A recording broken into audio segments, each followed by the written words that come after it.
রাসূলুল্লাহ সাল্লাল্লাহু আলাইহি সাল্লামকে জিজ্ঞেস করছে সাহাবী, ইয়া রাসূলুল্লাহ, আমি কার সাথে চলবো? তো বলছে, মান যাক্কারাকুম বিল্লাহি রুয়াতুহু, যাকে দেখলে আল্লাহর কথা মনে পড়ে।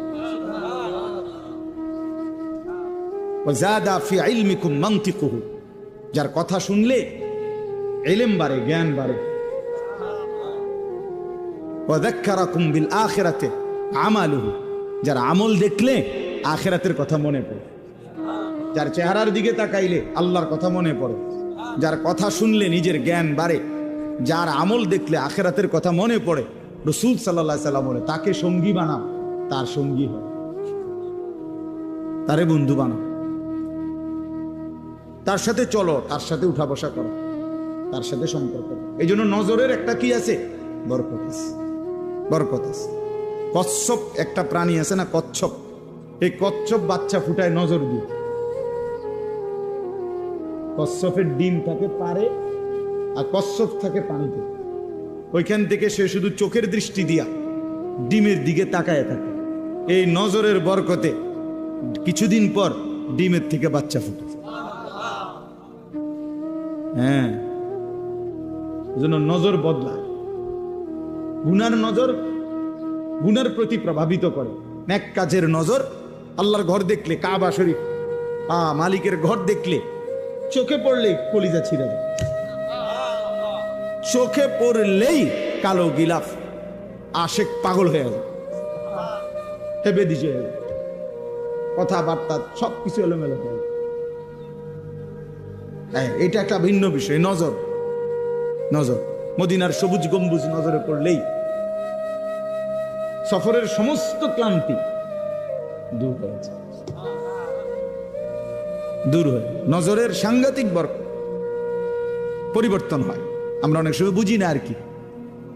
মার দিকে নজর দিলে জান্নাত মিলে যায়।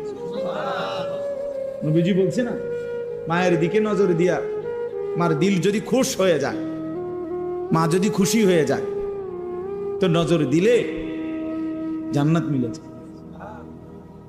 যেই স্ত্রী স্বামীর সামনে এভাবে দাঁড়ায় যে স্বামী তার দিকে তাকাইলে, স্ত্রীর দিকে, স্ত্রীর হাসি মুখ দেখলে স্বামীর দিল খুশি হয়ে যায়, আল্লাহ রাসূল সাল্লাল্লাহু আলাইহি ওয়াসাল্লাম বলছেন, ওই নারী জান্নাতি নারী, শ্রেষ্ঠ নারী। হ্যাঁ, এই নজর। নজর মানে মহিলা এভাবেই স্বামীর সামনে পেশ করছে নিজেকে, যে স্বামীর দিল তাকাইছে, রে ইজা নাযারা ইলাইহা সাররাত। নজর, এরকম অনেক উদাহরণ দিলাম। এজন্য ভাইয়া সবাই এটা খেয়াল করা। ওই যে এই অপদার্থ, এটা বুঝলাম, এইটারে আলবিদা রাখছে। এখন কেমন লাগলো কথাটা শুনছ? আমি তো সুন্দর করেই বলছিলাম। হ্যাঁ, অনেকেই আছে গাদ্দার, মানসিকতাটা হলো এমন যে তুই রে বেটা, ইতান হুজুর মুজুর বেটা, তো এতে বালা কত হুজুর দেখছি বেটা। এটা এক ধরনের মানে মানসিকতাটার মধ্যে একটা তেড়ামি বা, যে যা বলুক আমি আমার মতো। এটা বর্তমান ইয়াং ছেলেদের অনেকের মানসিকতা এমন, যে ভদ্রতা, শালীনতা, বংশের, মা বাবার, ধর্মের, কোরআনের, ইসলামের, ব্যক্তিত্বের, মানবিকতার কোনো ইজ্জত, সম্মান, ভদ্রতা থাকুক বা না থাকুক, আমি আমারটা করি। কাঁদতে কেরম লাগছে এটা তোমার বুঝ, আমার তো কিচ্ছু লাগছে না। এটা বড় সাংঘাতিক, অনেক বড় অধপতন। মনে রাখবা ভাই, ছেলেদেরকে বল যে তোমার কাছে কোনোটাই আলাদা কোনো ফিলিংস করে না। এখানে আমার চাচা আছে, বাবা আছে, দাদা আছে, এখানে দাড়িওয়ালা মুরব্বী আছে, ওলামায়ে কেরাম আছে, হ্যাঁ, এটা মাহফিল না, আমি আমার মতো,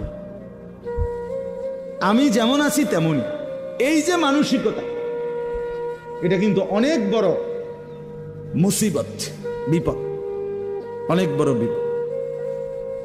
পরিবেশের কারণে মানুষ আসর হয়। as-suhbatu muta'aththira, আরবিতে বলে যে সাহচর্য, সংস্পর্শ প্রতিক্রিয়াশীল। যে জিনিস যার সংস্পর্শ পায়, ছোঁয়া পায়, ওইটার আসর তার মধ্যে আসে।